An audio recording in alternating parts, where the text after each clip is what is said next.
We've been speaking about the form that this moment takes. That implies that there's something else there, apart from what happens. Because what happens at any moment, the one moment, which takes different forms, is the form that this one moment takes, which is confused usually with what that moment is. So people believe there are thousands of moments in every day because different things happen every day in people's lives. And yet, if you look more deeply, life is always this moment. There's never not this moment. So how can there be thousands of moments if there's only this moment ever? So there must be something not quite right here. Either one is true or the other is true. And of course, the truth is, the now is not what happens. It's usually mistaken for what happens. All people see is the event that happens. What they do not know, what they are not conscious of, is the now itself. What is that? Is there a now apart from that which happens in the now? In a way, yes. Not as separate things, they interpenetrate the event and space. Because now is the space in which something happens. What does that mean?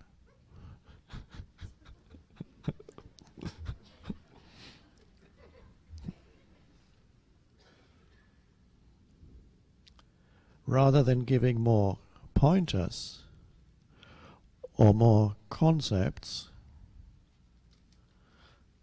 I'd like to demonstrate it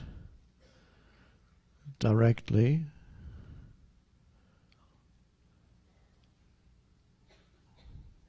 with a sound.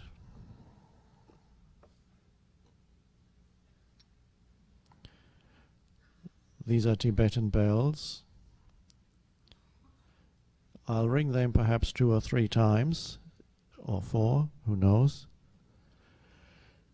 And each time we will listen to it in a different way. The first time I ring this bell, I just ask you to listen to the sound that lingers for a while and then gradually dissolves. Just listen to it alertly. See if there's enough alertness in you so that you can follow the sound as it travels on its journey into non-existence. So to follow the sound with your attention as it travels into non-existence slowly, be there as the alert perceiver of the sound. If you're not alert, you'll drift off into thinking instead.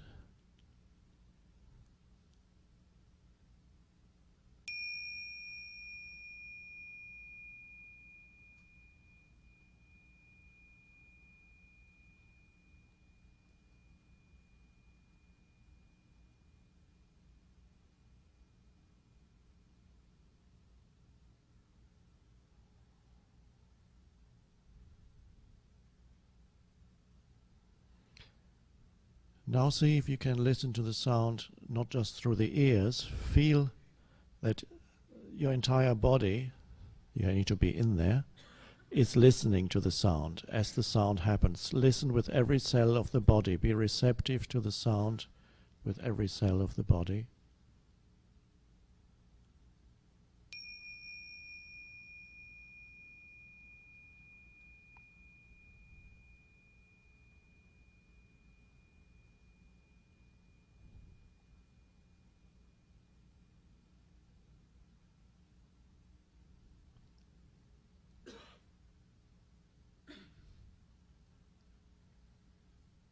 For the sound to be there, two things are needed: the sound and the space of now, or the consciousness in which the sound appears and disappears. Who is that? You. The consciousness in which the sound disappears, first appears and then dissolves. Now so we have two ingredients. The first is concrete, something arises. The second ingredient is not easy to grasp or hold, because it is only an open space. It is the same space that when you enter the inner body, the space of consciousness that permeates every cell of the body, the consciousness that you are, that temporarily takes on form as the body, and in the external world, temporarily consciousness takes on billions, millions of forms. In this case, we are reducing it to only the sound of the bell, so that we can realize that it is possible, as we ring the bell again, to be conscious as you listen of the sound and of yourself as the consciousness in which the sound happens. We could also call it the still space in which the sound arises and then disappears. So as you listen now, not only listen to the sound, but be aware of the field of awareness itself, and that is who you are. So be aware of the deepest I am, which is the field of awareness, the essence of who you are, consciousness itself. Be aware of that, not as a concrete object, but as the space without which there would be no sound. You may have heard the famous riddle: if a tree falls in the forest, does it make a sound if there's nobody there to hear it? And of course the answer is no. If a tree falls in the forest and nobody perceives it, sound doesn't happen. Sound needs an ear, and it needs a perceiving consciousness.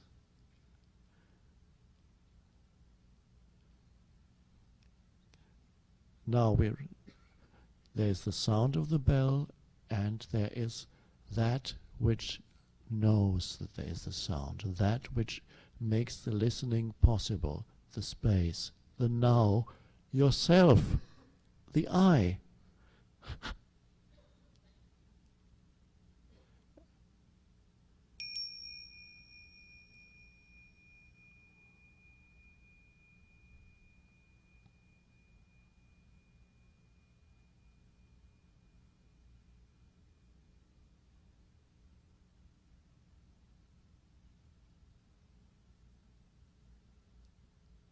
And when the sound has died, we could say, every form dies sooner or later, and this sound form doesn't last for too long.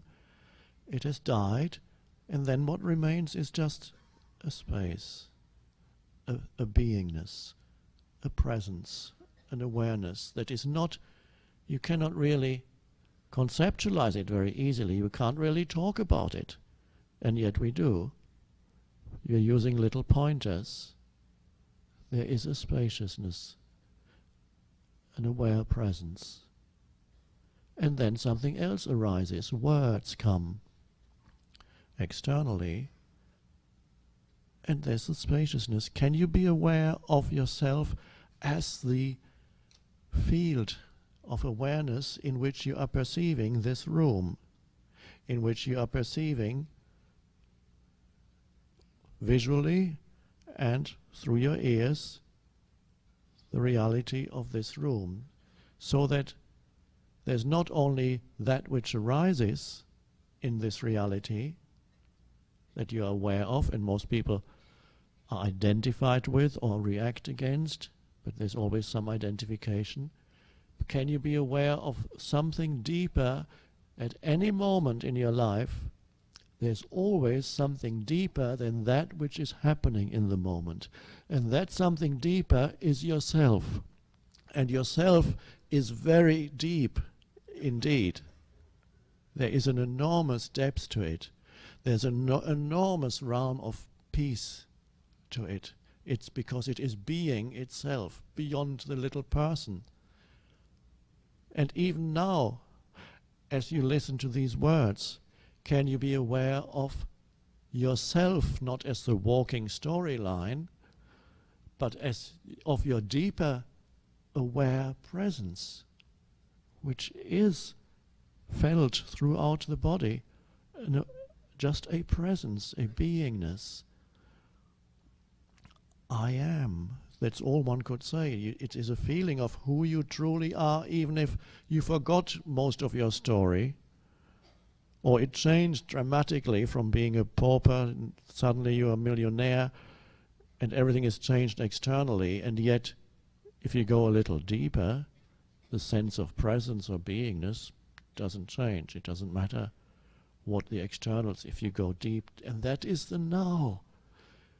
That is the space of now, the timeless dimension of consciousness, the timeless dimension of who you are, beyond the things that happen in your life, which is that life situation, past, future, story.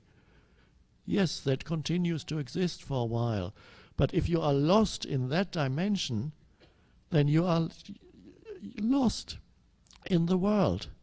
Completely lost in the world of things and in the world of thoughts, lost in your mind, lost, everything absorbs your attention totally, and you identify and react, and there's no, you don't feel any ground under your feet. Just the world pulls you this way and that way, and it brings up one problem after another. Just as you sort this little area in your life out, something else collapses behind you.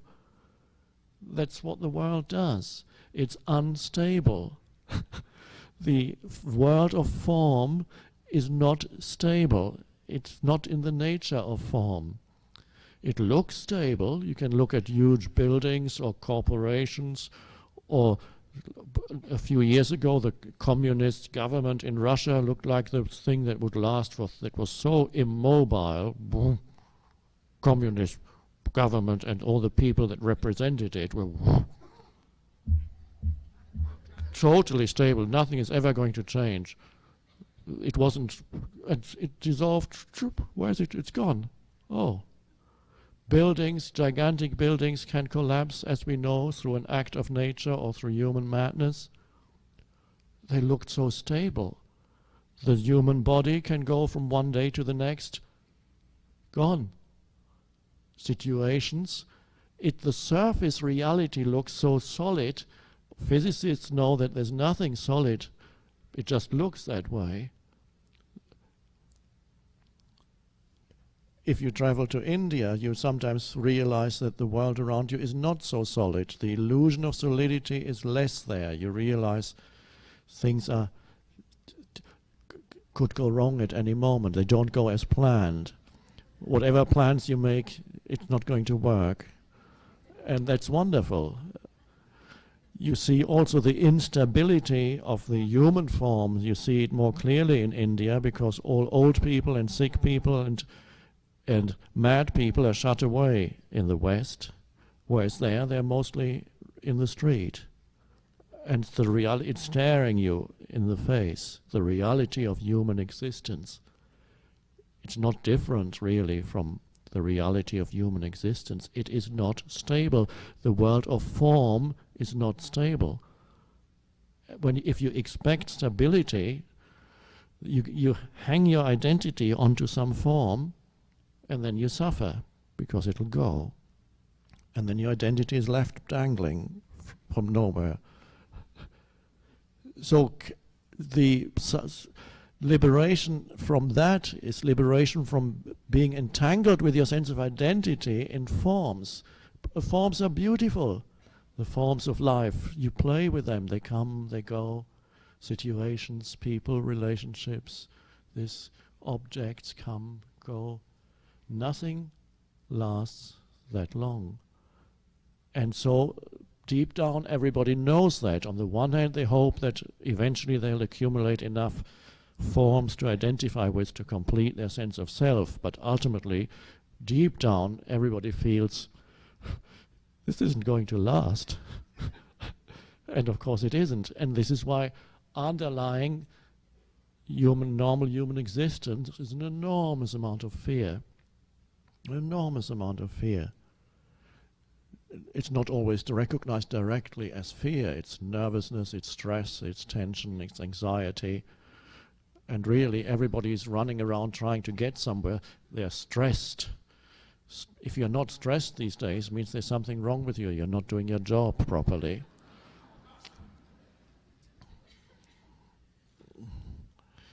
I saw a cartoon in which the boss asks an employee, "You are the only person in this office not suffering from a stress-related disease. How come?"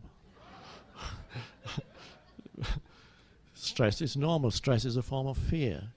It's because that's all you know, the world of form, and of course you're in fear. And it's so easy to, there's something so obvious that is there, that is deeper than that, and is the essence of your very being. And it's there as the deepest sense of beingness or presence, and it's there as it begins to be there as you enter your body. It's there when you don't deny the form that this moment takes or resist it, but allow it, and there's space. Allowing means there's space. It is there even as you perceive through sensory perception, and you're aware not only of the sound, but also of the underlying consciousness, the underlying presence that you cannot pinpoint. It's spacious. You can never grasp it and say, here it is, because it has no form. It is the formless life, timeless, formless, one life. God, if God has any meaning, true meaning in the deepest sense, that is what that is. The one timeless, formless life or intelligence, the one being that underlies all life of form. And you can perceive visually also, just as you perceive the sound, as you look upon a flower or a tree or anything man-made, there's the perception of it, and there's the underlying field of still presence. An alertness also is part of that, an alert, still presence. As if you want to experience it directly without any sense perception, one could compare it to the state of listening or waiting for something in an alertness to capture something. And any gesture to accompany that inner state of alertness would be the raised finger.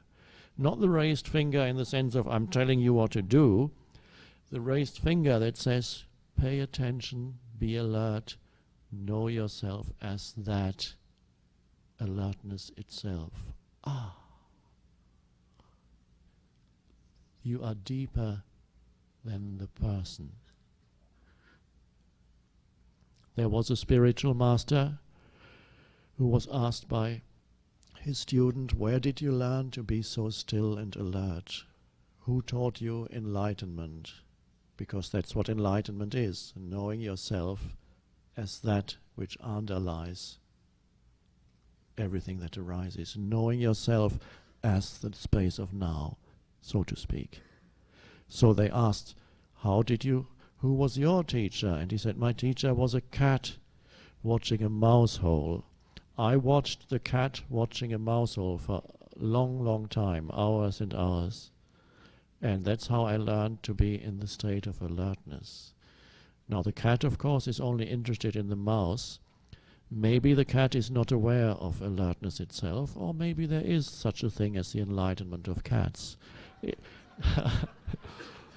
In any case, how does a cat watch the mouse hole? Like this.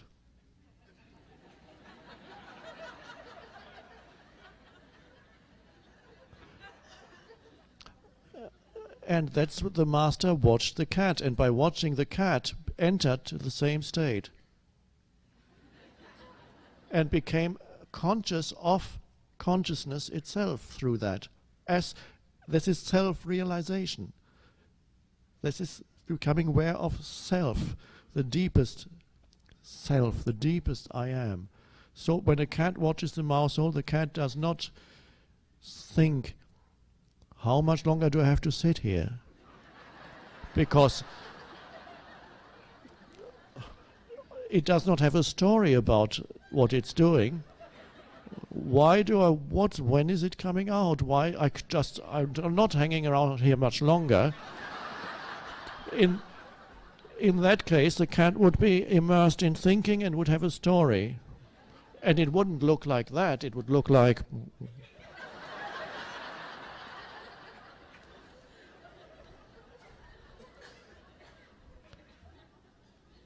But it just looks, there's no story, there's no thought, there's just that.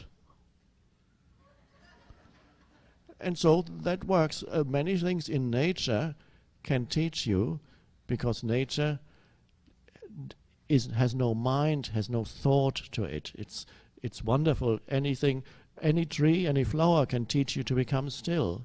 Just look at it and continue to look. And then you realize there's more to the tree than what you see. There is more to the flower than what you see. There is an essence there, a very still, present essence that is beyond the beautiful form. The form is beautiful. Most humans, they go into nature, they can be hiking for days, never really see, because while they're hiking, they're thinking. If you're lucky, they're thinking about what they see, but they're labeling it. But they're most probably thinking about their investments or the stock market or whatever. But if you can go into nature and truly anything natural can connect you with that, because it's still, it's surrendered to this moment, it's deeply connected still with being the one life. It's closer to God than any human, one could say, unless that human has returned. Everything natural, therefore, is sacred. And when you go there in a state of open, alert attention, you will realize that everything natural has sacredness to it.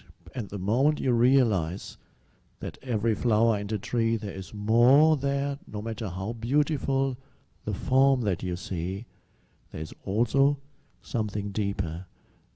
There is a stillness, there is an aliveness, there is a sacredness there that cannot be really conceptualized.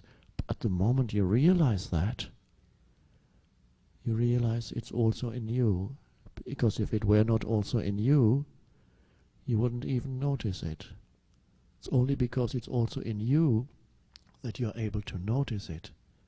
So it arises as allow nature to free you of the story, of the mind, of time.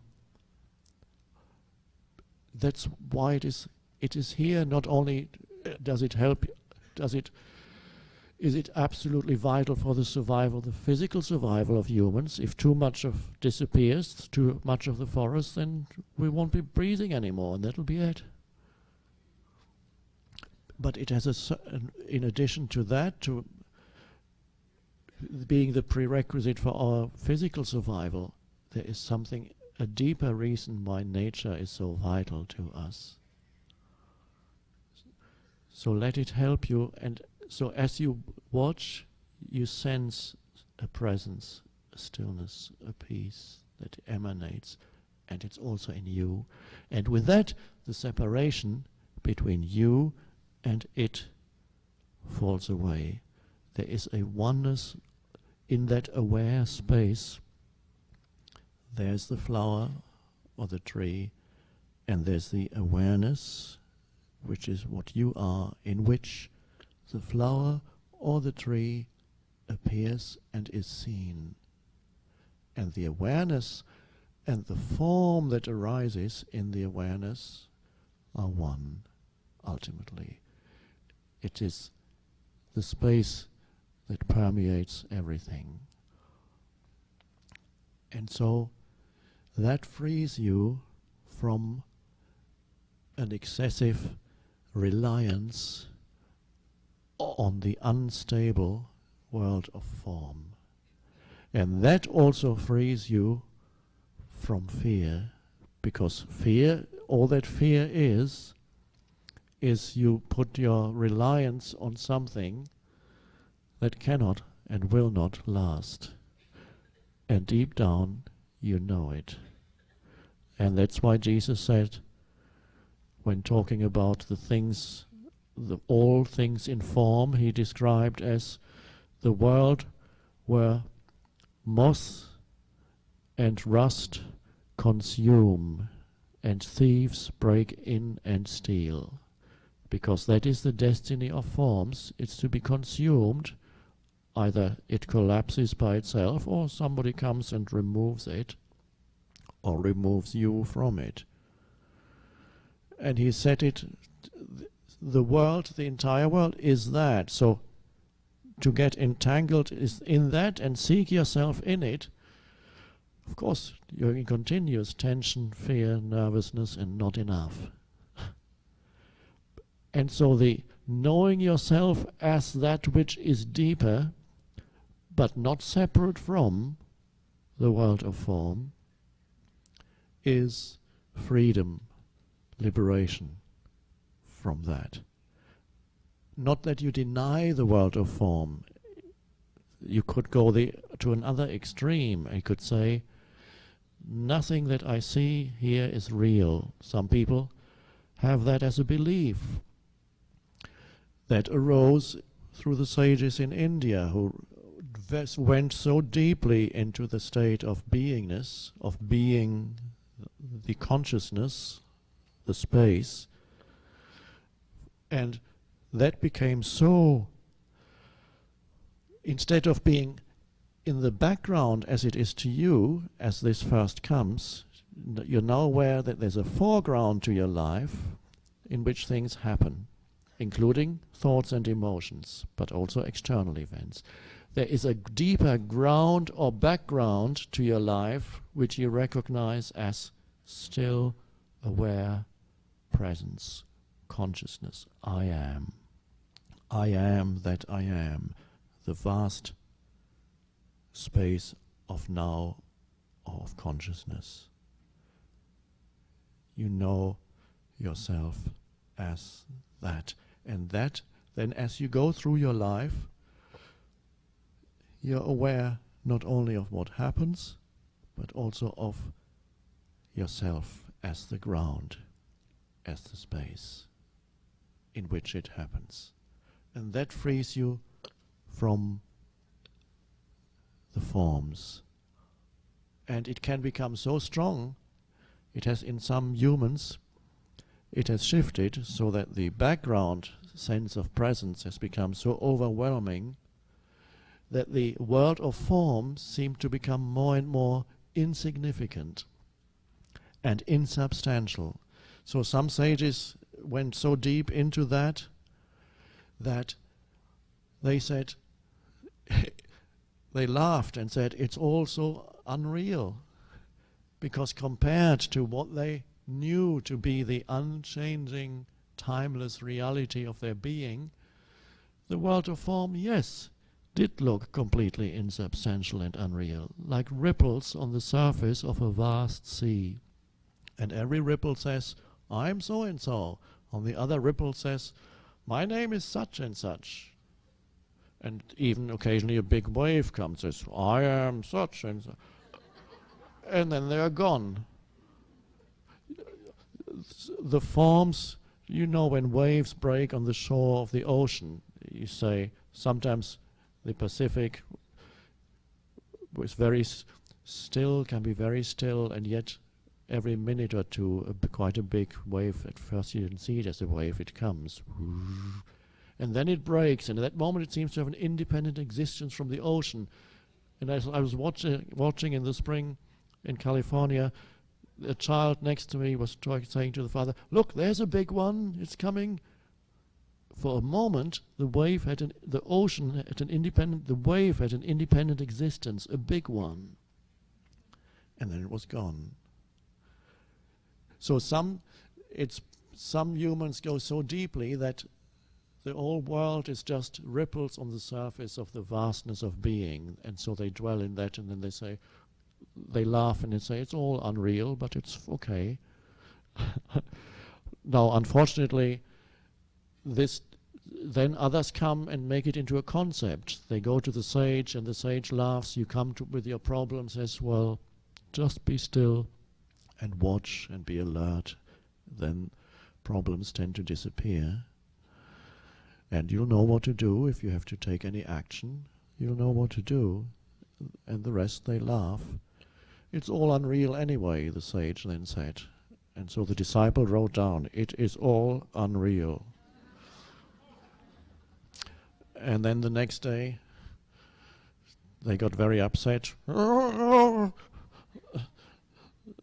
And then somebody said, well, they go back to the sage that, I thought it was, didn't you say it was all unreal? It was a mental concept, and as a mental concept alone, it doesn't help you to say it's all unreal.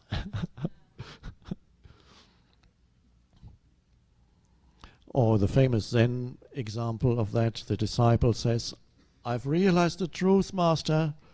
There's only Buddha nature," that's their way of putting it. "There's only that, and everything has Buddha nature, and that is the essential reality of all forms. I've realized it completely now." And at that moment, the master takes a stick and hits the disciple over the head. The disciple screams and is very angry, and the master says, "If all is unreal and empty, where does that anger come from?" Anger was the form reacting. But now we come to the inner.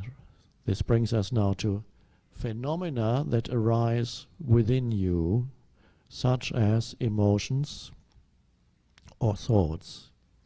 They also come out of the vastness of consciousness, of being.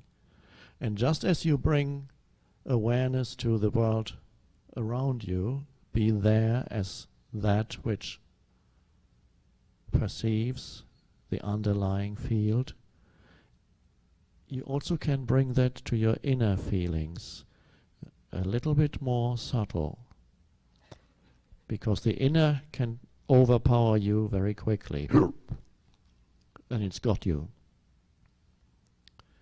The ability to allow the form that this moment takes to be as it is not only applies to the external world, it also applies to whatever form the present moment takes inside you, as an emotion, as a feeling.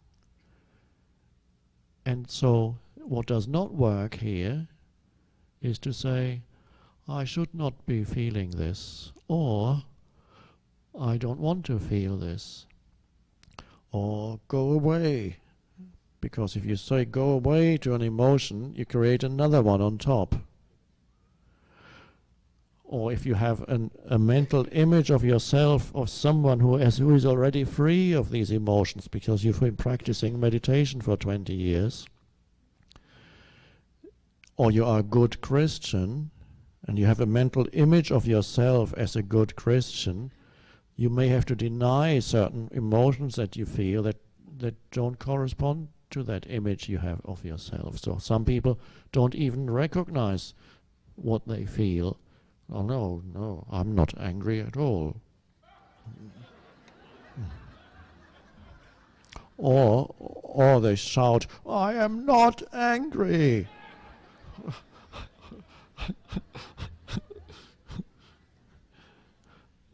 And so that doesn't work. But what doesn't work is, "Oh, you're not angry, then what's that? What does it feel like? Can you watch that? Can you feel it? Can you bring some presence to it? Yeah. Can you separate that from the story? Because it renews, it likes to use the mind, and the story will add more energy to the emotion. Then the emotion will amplify the story.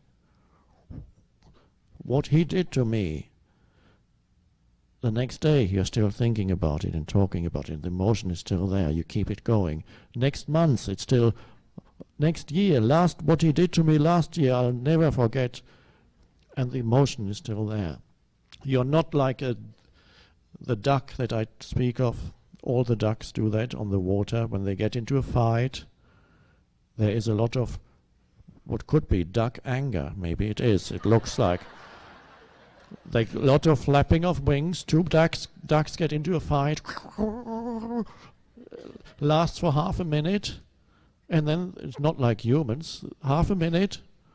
Then they separate. And then each duck kind of stands up on the water a bit and flaps their wings vigorously. They let go of the energy, the excess energy that came during the fight, that in humans would become emotion and then a story. It would go on for a long, long time. There, they let go of it in a few seconds, they flap their wings, and then they swim in total peace. And they look around.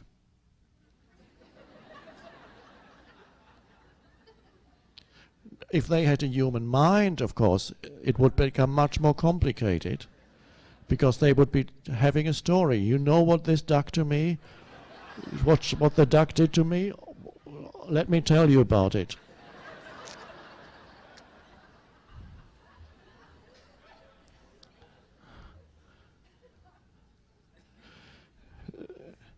Now, a lot of emotion arises, a lot of very unhealthy emotion. No emotion is to be condemned as wrong or bad, but you can see that certain emotions are not good for the body.